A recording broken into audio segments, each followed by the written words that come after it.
Salam uşaqlar, bu günləri sizinlə güvən riyaziyyat, demək 5, 6, 7-ci siniflər üçün olan kitabda natural ədədlər bölməsində olan bir neçə qısa mövzuların izahını verəcəm. Demək bir ilk olaraq başlayırıq natural ədədlərin müqayisəsində. Demək biz burada həmişə bəndlər üzrə burada yazılan fikirləri izah edirik. İzahı nədir? Birinci bənddə deyir ki, natural ədədlər verilibsə və verilən natural ədədlərdən hansılarının rəqəmlərinin sayı çoxdursa, o natural ədəd böyük sayılır.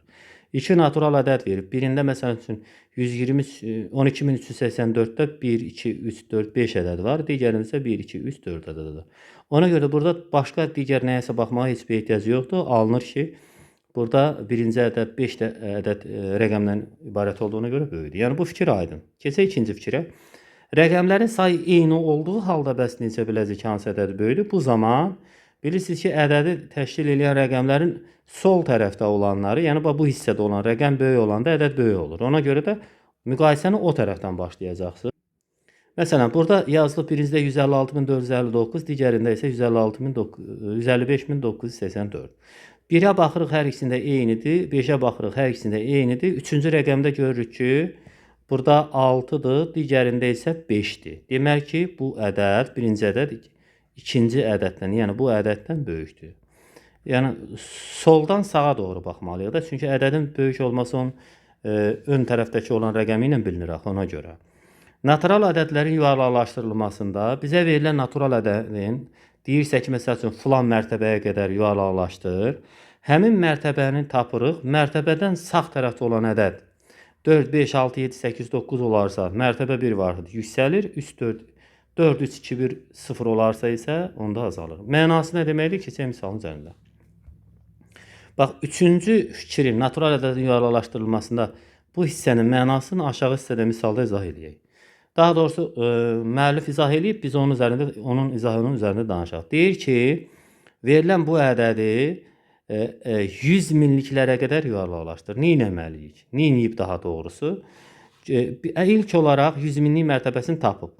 Təklik deyib, onluq deyir, yüzlük deyirik, minlik, 10 minlik, 100 minlik. Bizə aydın olur ki, 100 min dediyimiz 6-dır. 6-ya biz bayaqki qaydalara əsasən 6-nın sağ tərəfində, onun yaxınlığında olur. Görürsünüz, rəngli verib 2 ədədi. 6 ədədinin yanındakı, yəni 100 minlik mərtəbəsinin yanında olan ədəd 4, 5, 6, 7, 8, 9 olarsa, onda 6, 7-yə çevrilərdi. Yox, əgər 4, 3, 2, 1, 0 olarsa, onda 6 olduğu kimi qalır. Burada da fikir verir. Demək, bir daha təkrar edirəm. 6, 100 minlik mərtəbəsində dayanan 6 rəqəminin yanındakı ədəd. Rəqəm, bax bu 2. Kiçik olduğuna görə 486 və sonraki 5 0 olduğu kimi qalır. Yəni burada 6-nı, 486-nı olduğu kimi saxlayırıq, 486. Qalan digər rəqəmlər, neçə dənə rəqəm var? 1, 2, 3, 4, 5. Həmin o 5 rəqəm qədər də 0 əlavə edirik. Yəni yuvarlaqlaşdırma sayılır. Yəni ki, ədədi dəqiq desəm, təklik, onluq, 100 minlik, 10 minlik, 100 minlik, milyonluq, 10 milyon. 48 milyon 624 bin 697 ədədidir. Bu ədədi sadəcə 48 milyon 600 min kimi ifadə edirik. Yox, əgər, məsələn, burada olsaydı 6, məsələn 5 olsaydı, 6 olsaydı, 7, 8, 9 olsaydı, bu 2-nin əvəzinə həmin ədədlər olsaydı, onda bu ifadə yuvarlaqlaşmaya gedəndə 487 olaraq gedəcəkdi. Digər 5 0, digər ədədlərin hərəsinin əvəzinə bir 0 da atıb beləsinə yazacaqdıq. Yəni 486 yox, 487 yazacaqdıq. Əsas çatdırmaq istədiyim fikir o idi.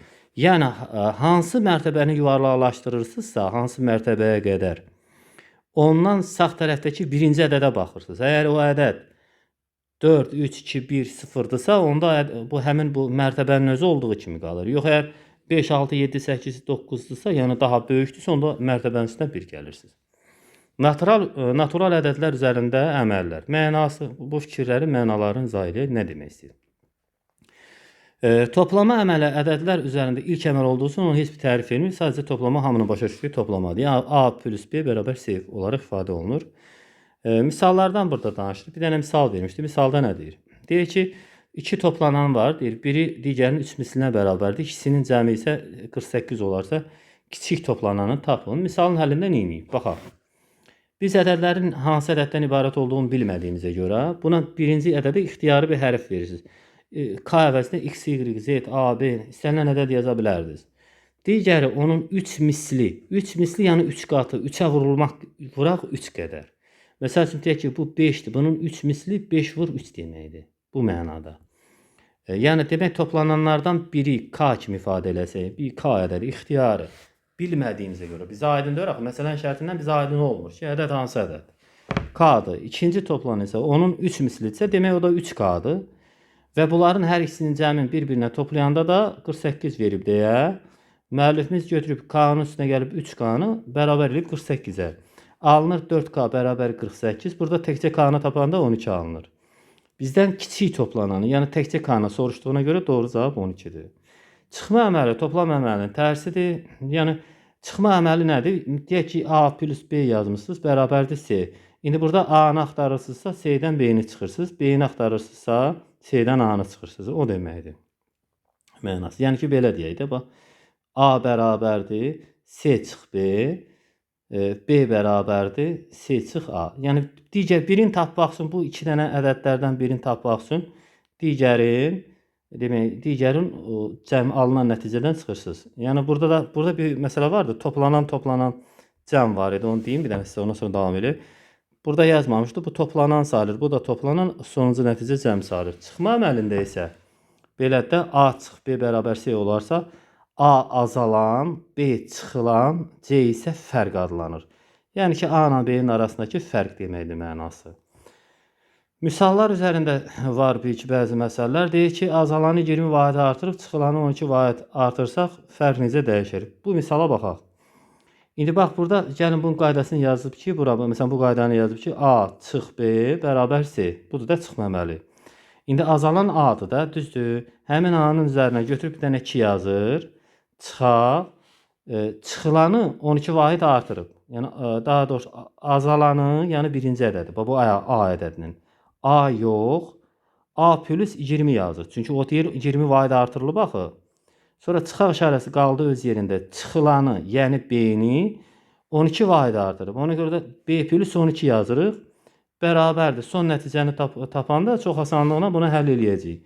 A plus 20 çıxaq, mötərizənin qarşısında mənfi işarə olanda bilirsiniz ki, mötərizənin içərisindəki işarələr dəyişir. Çıxaq b, çıxaq 12. Bərabərdir a çıxaq b, buradan alınıb 8. O da bərabərdir, demək c plus 8. Demək ki, burada a niyə görə belə oldu? Bu sonuncu mərhələni bir dənə izah edeyim. Mən ola bilər burada nəsə anlaşılmasın. A minus b plus 8 var, bərabərdir. İndi a plus bu 8 olmasa a minus b bərabər olurdu c-yə də, düzdür? İndi bunun üzərinə 8 gəlirsə, demək c-nin də üzərinə 8 gəlirsə. Çünki bu bərabərlik doğru olmaq üçün iki tərəfə də eyni ədəd gələ bilərsiniz. Yəni, demək ki, 8 vahid artmış olacaq. Ya da ki, heç bunsuz da fikirləşə bilərsiniz ki, a çıx b ifadəsinin üstünə 8 vahid artım var. Beləsinə alına bilər. Vurma bölmə əməllərindən danışır. Vurma budur ki, eyni sayda toplananların demək, eyni toplananların cəminin tapılmasına vurma əməli deyildir. Bu nə deməkdir? Praktik ifadəsi nədir? Demək, tutaq ki, sizdə belə bir tapşırıq misal verilib ki, 2 plus 2 plus 2 plus 2 plus 2 plus 2. Bu istənilən sayda yaza bilərsiniz. İndi sizə deyir ki, bunun cavabını tap. İndi siz gedib burada hamısını bir toplamırsınız, toplamamalısınız ki, 2 üstə gələk 2, 4 üstə gələk 2 falan falan. Sayırsınız ki, 1, 2, 3, 4, 5, 6 dənə 2 var. Yazırsınız 2 vur 6. Yəni 6 dənə 2. O mənada deyilir. Bu tərifin mənası odur ki, yəni toplananların eyni toplananların cəmin tapanda vurma əməlindən istifadə olunur. A vuraq B bərabər C kimi ifadə olunur. Bu zaman A vuruq, B vuruq, C isə hasil adlanır. Misallara gəlir. Deyir, biri digərindən 5 dəfə böyük olan 2 natural ədədinin hasili 180 olarsa bu ədədlərin cəmi tapın. Oxşar misalı cəmdə biz tapmışdıq. Biri K kimi, birincini bilmirik. K'dır, digəri isə onun 5 mislidir. Demək, biri olur K, digəri isə 5K. Deyirdi ki, onların hasili 180 edir. Ona görə K vuraq 5K bərabər 180. Buradan bu 36-nı necə tapdığınızsa deyim. Olur ki, 5 bir mərhələni burada keçib, ona görə deyim, bəlkə o ehtiyac olar. Bunu buna vuranda olur 5k kvadratı bərabərdir 180-ə. Buradan da k kvadratı avtomatik alınır. 180-i bölək 5 36. İndi burada k kvadratı 36-dırsa 1k-nın qiymətini tapanda bilirsiniz ki, demək kvadratda belədir ki, yəni nəyin kvadratı 36 eləyir? Təbii ki, 6-nın kvadratı 36 eləyir. Demək k bərabərdir 6-ya. Birinci oldu 6. Bizə demişdi ki, onların cəmini tapın. Demək birinci k-nın qiymətini nə tapdıq? Bu hesablamanın nəticəsi olaraq k-nın qiymətini tapmışıq ki, k bərabərdir 6-ya. Birinci vuruqda. Bəs ikinci vuruğun qiyməti nədir? Onun 5 misli qədər. Yəni 6 vur 5 qədər. O da bərabərdir 30-a. Demək birinin qiyməti 6-dır, digərinin 30.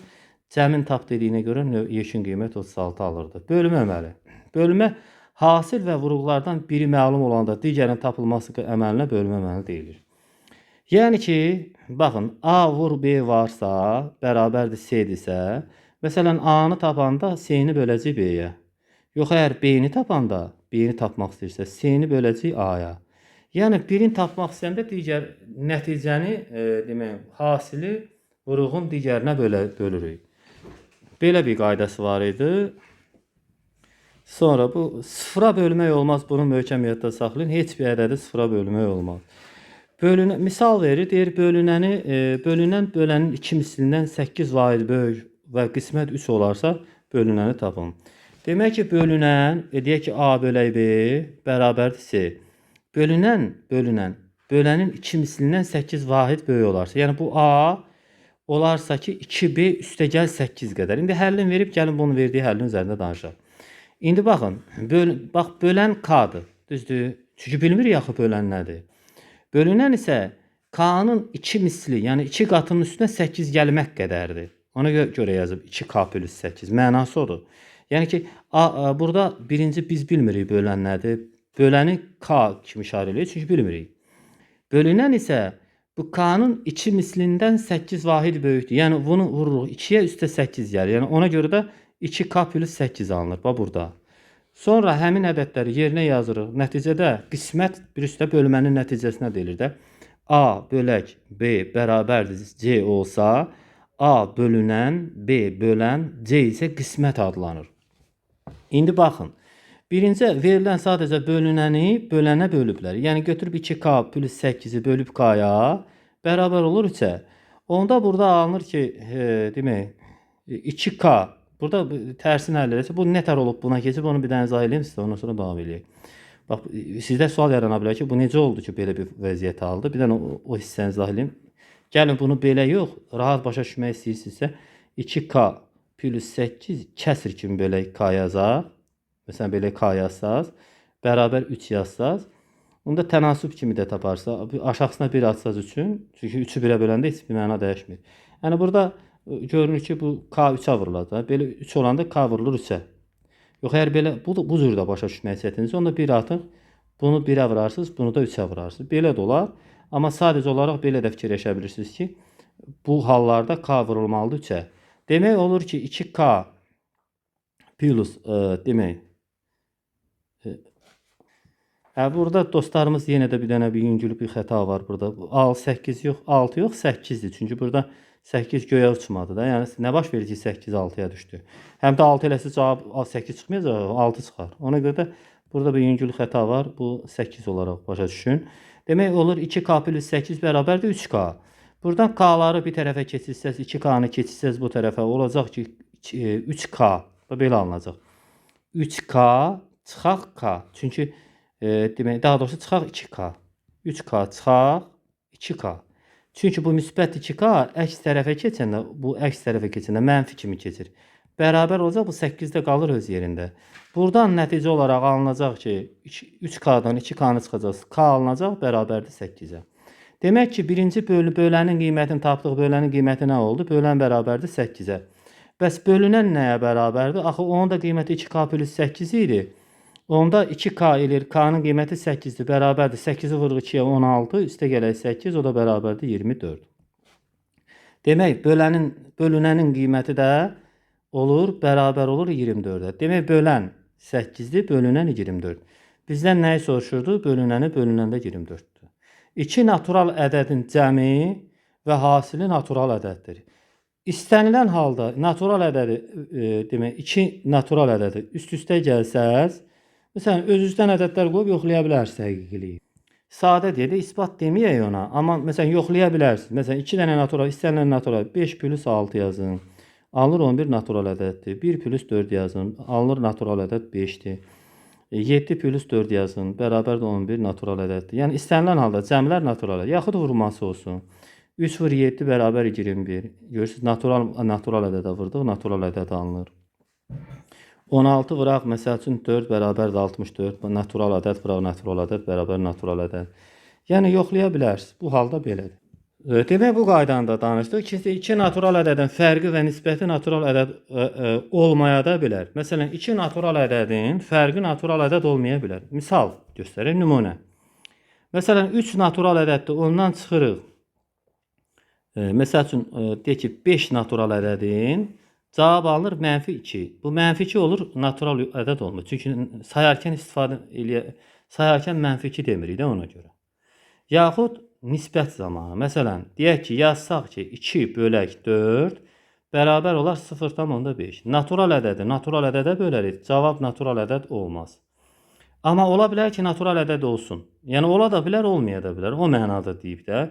Bu cümlənin mənası odur ki, 2 natural ədədin fərqi və yaxud nisbəti natural ola da bilər, olmaya da bilər. Yəni qəti qayda yoxdur.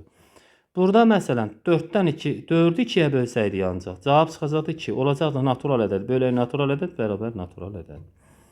Toplama və çıxma əməli birinci pillə əməllər sayılır, ikinci pillə əməllər isə vurma və bölmədir. İndi bu nə deməli? Misallar üzərində danışacağıq bundan.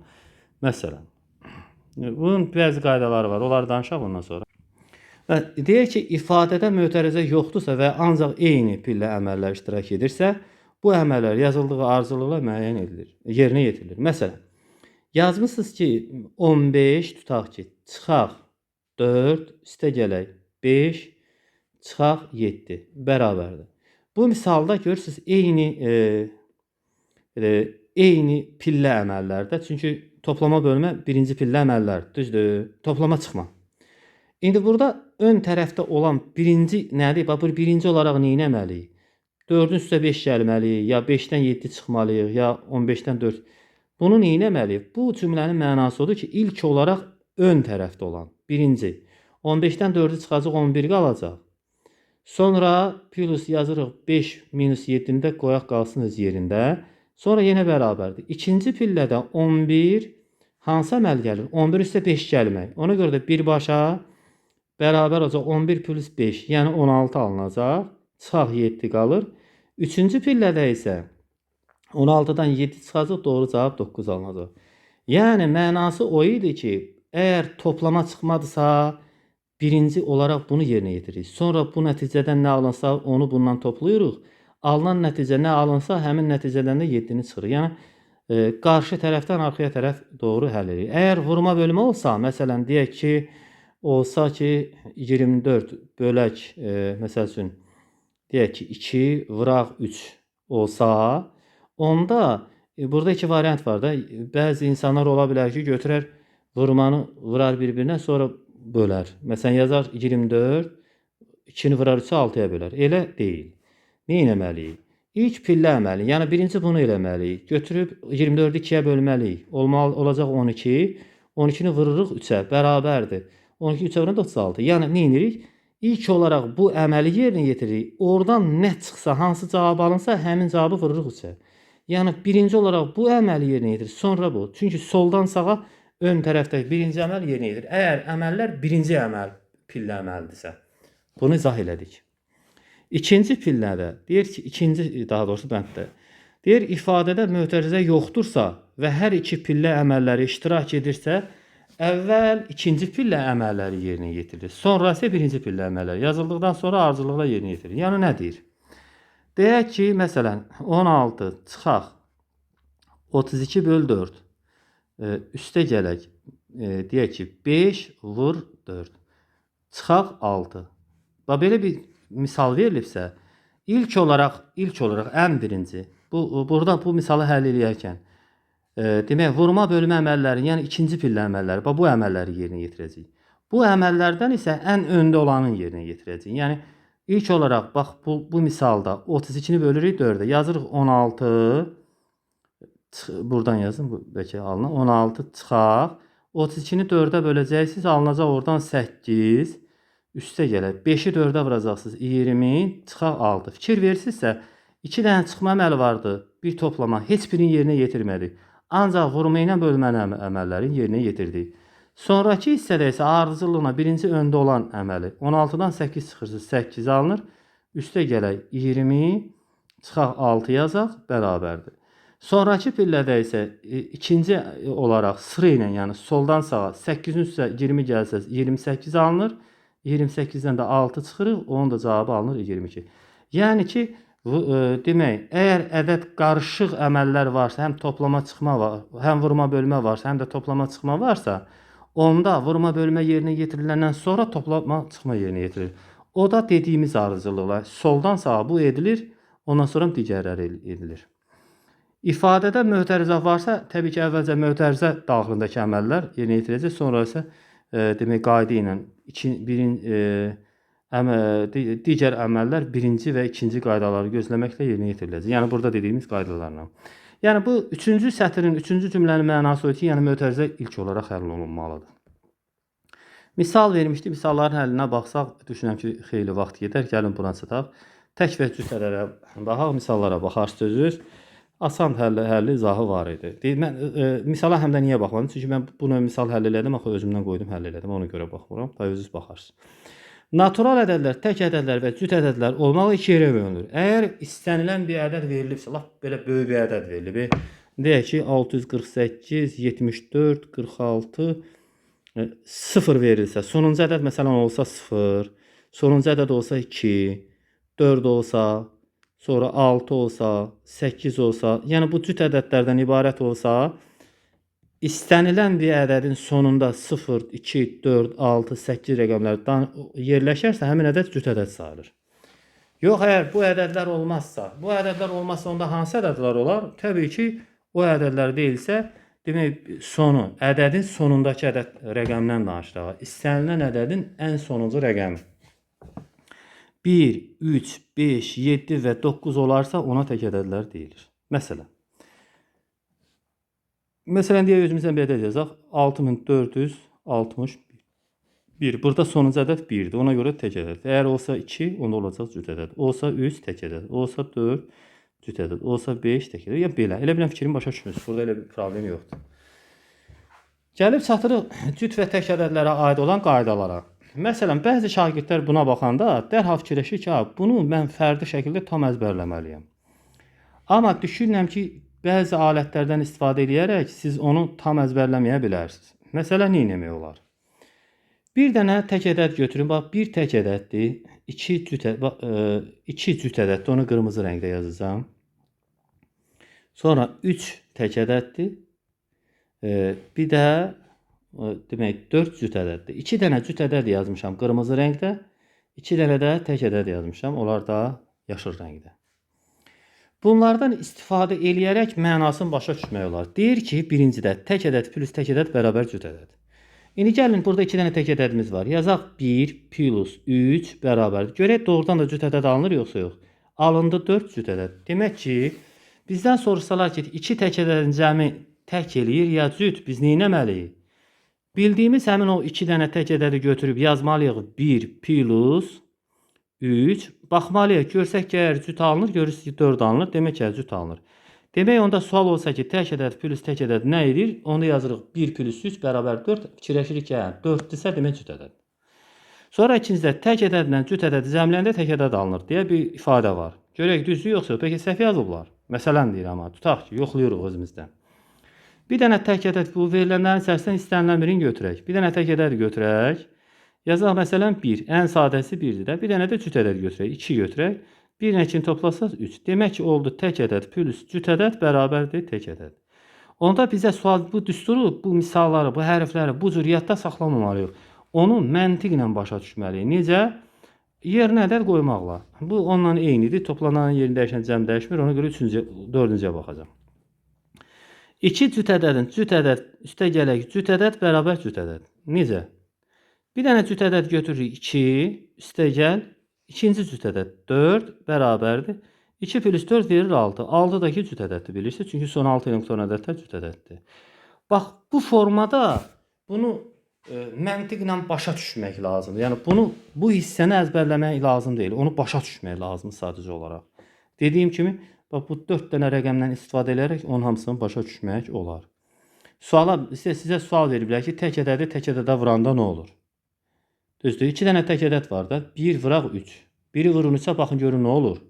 1 3-ə vuranda 3 alınır, 3 də tək ədəd. Demək tək ədədə vuranda tək ədəd alınır. Yəni bu formada elə bilək fikrini başa düşdünüz.